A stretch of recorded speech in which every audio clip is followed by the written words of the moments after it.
My stage name, you know, is my initials backwards. But I had a partner named Lil A, played football, he committed homicide. And I just ran with that, line order for Lil A, you know, Lil A, LA, you know how they go.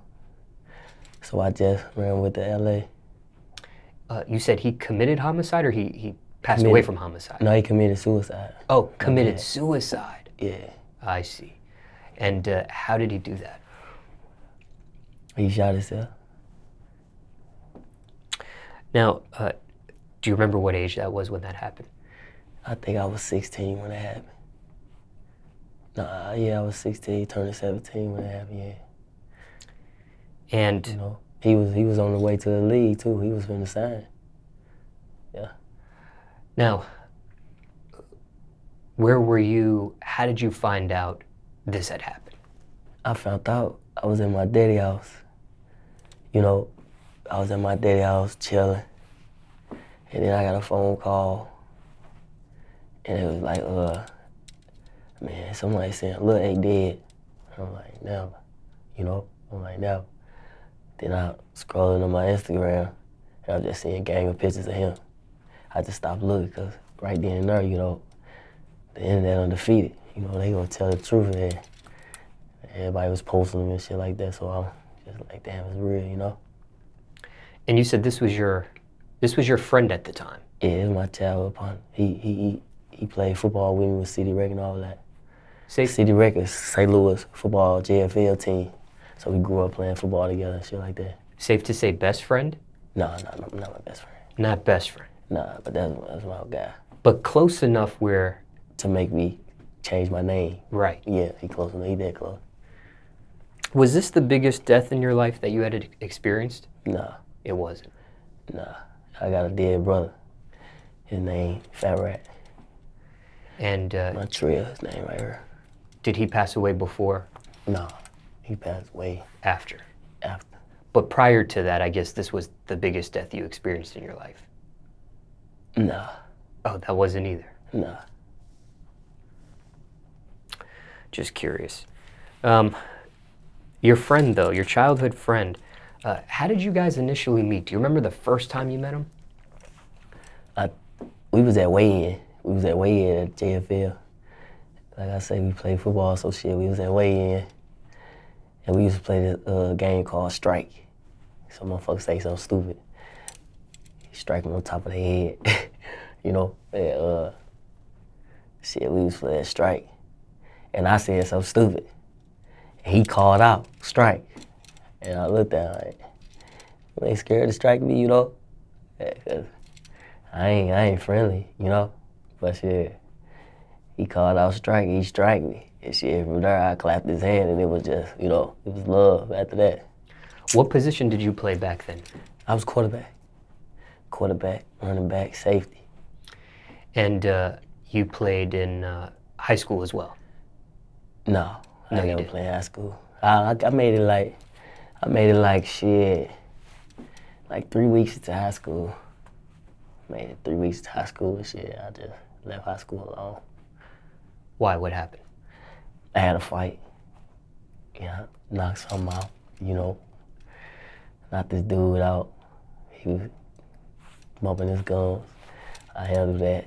And shit, instead of them suspending me like a regular kid, you know, they expelled me, 180 days. So shit, that was my freshman year. Then sophomore year, I moved with my daddy, go to U City, and just was bad in that motherfucker, they expelled me too. Then, shit, once they expelled me from there, that took like a month. They expelled me from there. Shit, I started going to an alternative school in U City. And we had a bunch of static in there. And then I had a partner named Hammer. He from the Oak downtown in St. Louis. He did too.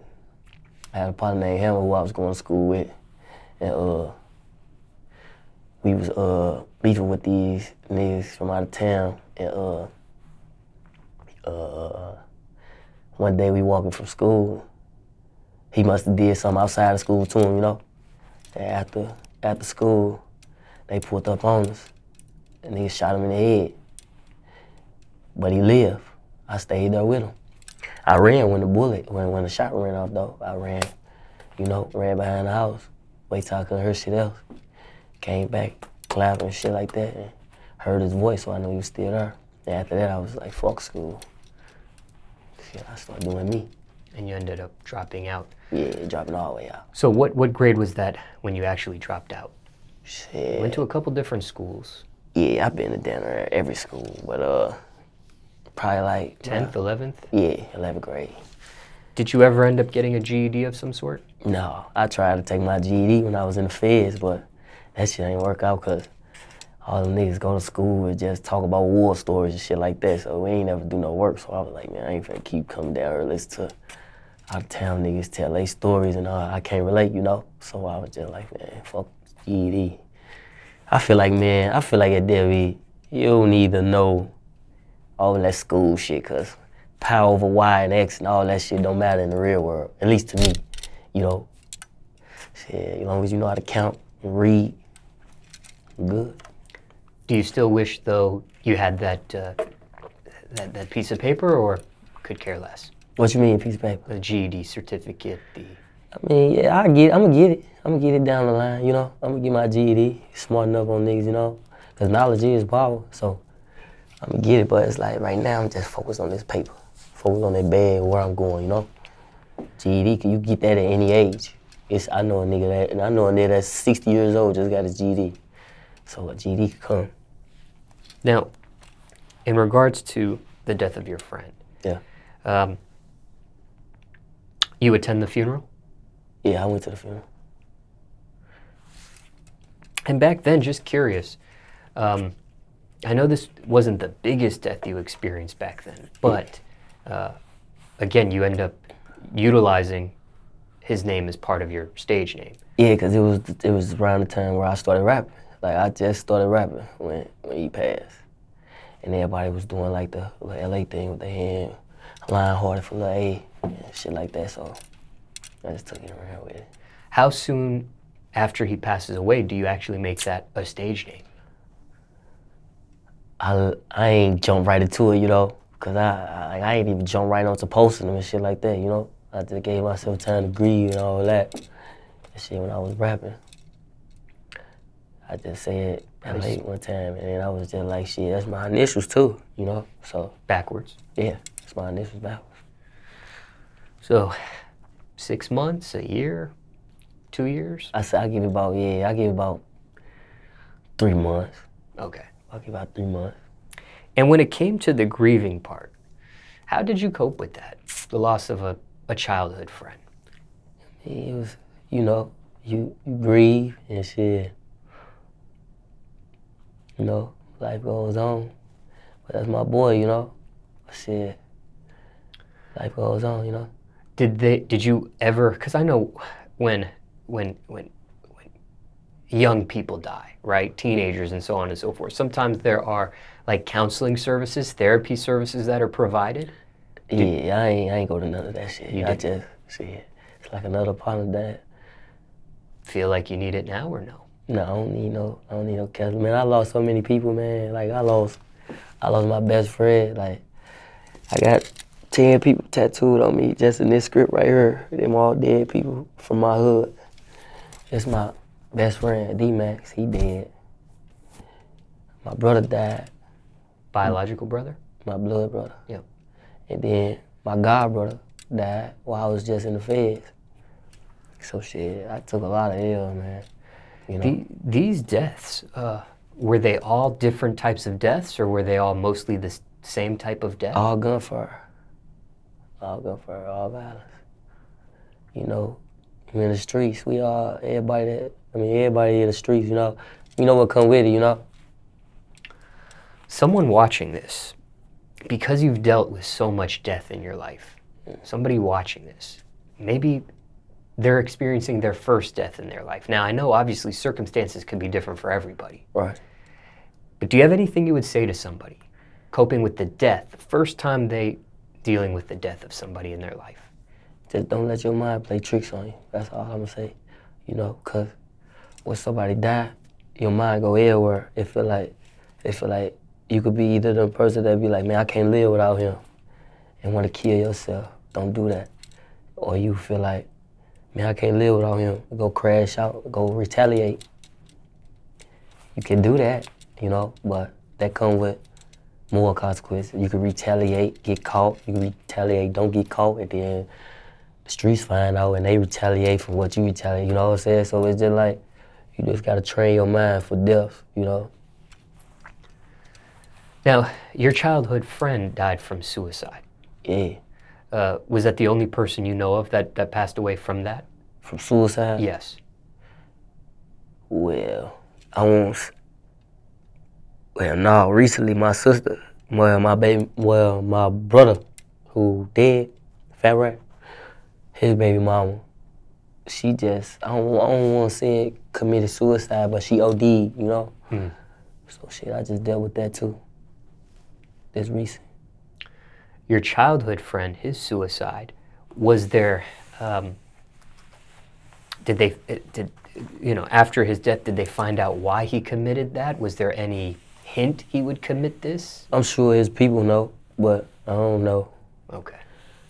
You know, like I say, that ain't my only friend that passed away, man. It's just like shit. He ain't my only childhood friend that passed, but, you know, that's my guy, man. But like I say, I lost hella people, man. That's one thing St. Louis know about LA4SS. I dealt with a lot of deaths. You know, you got rappers that come up with their guys and videos and shit like that. Like, I got a video called 50 at the Chop. That motherfucker, it down there. It's like five people in that video that's dead. And then my partners from my hood. We all from Scan Block. You've made songs about some of these people that have died in your life? Yeah. When it comes to making songs, are these just mentions, or have you actually made like a song where you, like it's about them, it's like a dedication towards them? Yeah. I made a song called SS for Well. Street Sweeper for Life. That's what we is. We street sweepers. Scan Block, street sweepers. I'm just name dropping a lot of my partners. Like the beginning of my song, I say, Lil Boosie, I ain't forgot about you. Ask Ike, how the fuck I'm supposed to die without you? It was me and Polo riding that Stolo. We had YD and Swag with us, cause we was in the photo. You know, and all them, they dead. These my partners. When you make a song like this, was it emotional creating it? You know, yeah, it get emotional behind that mic, you know. But that's I feel like the best music is when you're emotional, because it's real.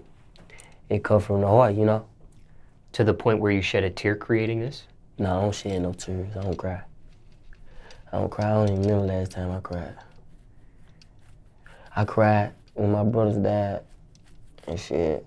Once my brother died, I stopped. After my brother's death, I kept losing people, you know? I'm in the streets. I kept losing people, so shit, it was just getting numb, you know? Like my nephew mama, she just passed, it's just like shit, you know, I know where she at. That song, SS 4L, yeah. When you were creating that, was there ever a point where it was too much to finish? No, because I finished it. So shit, I'm gonna finish everything I start though. Just like this rap shit. I'm gonna finish this shit. I'm gonna get these M's. And when you make a song like this, how soon do you create this type of song after these people had passed away? Is it something right away? Is it something you take some time and? It depends. Shit, if I go to the studio and I hear a beat that make me, like the beat make me feel however I feel, you know? Cause I freestyle.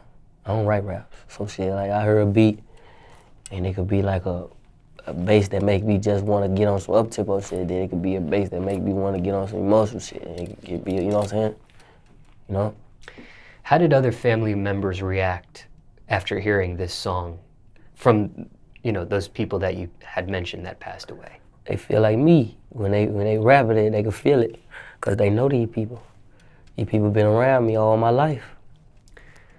This song, if somebody wants to find it and listen to it, it's on YouTube. Okay. It's on iTunes too.